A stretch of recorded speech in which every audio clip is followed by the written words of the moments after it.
জিলহজ মাসের প্রথম ১০ দিনের গুরুত্বপূর্ণ কিছু আমল খুব সংক্ষেপে বলার চেষ্টা করব। অনেকগুলো আমল আছে, যেমন বেশি বেশি সৎ আমল করা, তওবা, ইস্তেগফার, এগুলো না বলে আমি খুব সংক্ষেপে যে নির্দিষ্ট আমলগুলো সেগুলোই বলবো। নির্দিষ্ট আমলের মধ্যে অন্যতম একটি আমল হচ্ছে যে জিলহজ মাস প্রবেশ করলেই যারা কোরবানি দেওয়ার নিয়ত করবেন, যারা কোরবানি করার নিয়ত করেছেন, তারা জিলহজ মাসের এই প্রথম ১০ দিন প্রবেশ করলেই, অর্থাৎ যখনই চাঁদ উঠা যাবে তখন থেকে নিয়ে নিজ নিজ কুরবানি করা পর্যন্ত চুল, নখ, চামড়া এগুলো কর্তন করা সম্পূর্ণভাবে নিষিদ্ধ।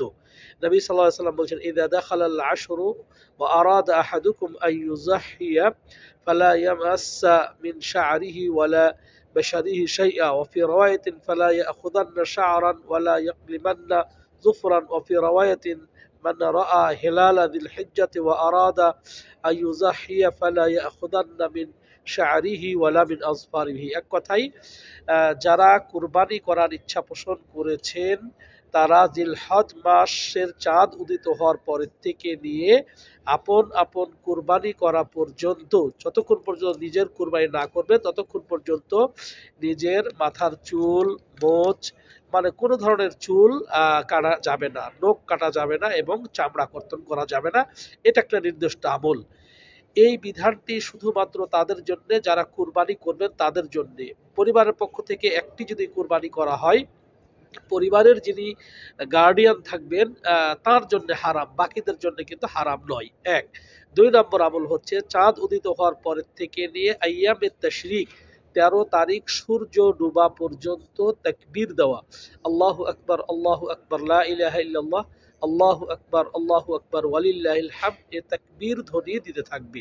এটা সব সময় একবারে জিলহজ মাসের চাঁদ উদিত হওয়ার পরের থেকে নিয়ে আইয়ামে তাশরিক ১৩ তারিখ সূর্য ডোবার আগ পর্যন্ত সব সময় চলতে ফিরতে, উঠতে বসতে, বাজার ঘাট সব সময় এ তাকবীর ধ্বনি পাঠ করবে। পুরুষরা জোরে জোরে বলবে, মহিলারা আস্তে আস্তে বলবে, কিন্তু তাদেরকেও বলতে হবে, পুরুষরাও বলবে, মেয়েরা বলবে। এটা একটা হচ্ছে আম। আর দ্বিতীয় হচ্ছে ৯ তারিখ ফজরের পরের থেকে নিয়ে ৯ তারিখ ফজরের পরের থেকে নিয়ে ১৩ তারিখ আসর সালাতের পর্যন্ত শুধুমাত্র ৫ ওয়াক্ত ফরজ সালাতের পরে, শুধুমাত্র ৫ ওয়াক্ত ফরজ সালাতের পরে এ তাকবীর বলবে, আল্লাহু আকবার, আল্লাহু আকবার, লা ইলাহা ইল্লাল্লাহ, আল্লাহু আকবার, আল্লাহু আকবার, ওয়ালিল্লাহিল হামদ। ২টি। আর ৩টি হচ্ছে, আরেকটা হচ্ছে সিয়াম পালন করা। নবী সাল্লাল্লাহু আলাইহি ওয়াসাল্লাম জিলহজ মাসের এই ৯ দিনই সিয়াম পালন করতেন। সুতরাং ১ তারিখ থেকে নিয়ে লাগাতার ৯ তারিখ পর্যন্ত সিয়াম পালন করবে। এমনকি ঈদুল আজহার দিনে না খেয়ে ঈদের মাঠে যাবে, না খেয়ে ঈদের মাঠে যাবে। ঈদের সালাতের পরে কুরবানি করার পরে সেই কুরবানির কলিজা অথবা গোশত দিয়ে ভক্ষণ করবে। তো ১ তারিখ থেকে ৯ তারিখ পর্যন্ত সিয়াম পালন করবে। বিশেষ করে যদি ১ তারিখ থেকে ৯ তারিখ পর্যন্ত সিয়াম পালন করতে না পারে, কমপক্ষে আরাফার রোজা রাখার চেষ্টা করবে। নবী সাল্লাল্লাহু আলাইহি ওয়াসাল্লাম বলছেন, সিয়ামু ইয়াউমি আরাফা আহতাসিবু আলাল্লাহি আইয়ুকাফিরা সানাতাল্লাতী ক্বাবলাহু ওয়াস সানাতাল্লাতী বা'দাহু। যে আরাফার সিয়ামের সম্পর্কে নবী সাল্লাল্লাহু আলাইহি ওয়াসাল্লাম বলছেন যে আমি আল্লাহর কাছে আশা পোষণ করছি যে কেউ যদি আরাফার সিয়াম পালন করে তাহলে ২ বছর আল্লাহ রাব্বুল আলামিন গুনাহ খাতা মাফ করে দিবেন। তাহলে এই আমলগুলো নির্দিষ্ট আমল, একবারে নির্ধারিত আমল। সেটা হচ্ছে যারা কুরবানি করবেন তাদের জন্য চুল, নখ কাটা এই কয়েকদিন হারাম। যারা কুরবানি করার ইচ্ছা পোষণ করেছে তাদের জন্য চুল, নখ কাটা হারাম। এবং এই ১০ দিন তাকবীর পাঠ করবেন একবারে আইয়ামে তাশরিক ১৩ তারিখ সূর্য ডোবার আগ পর্যন্ত।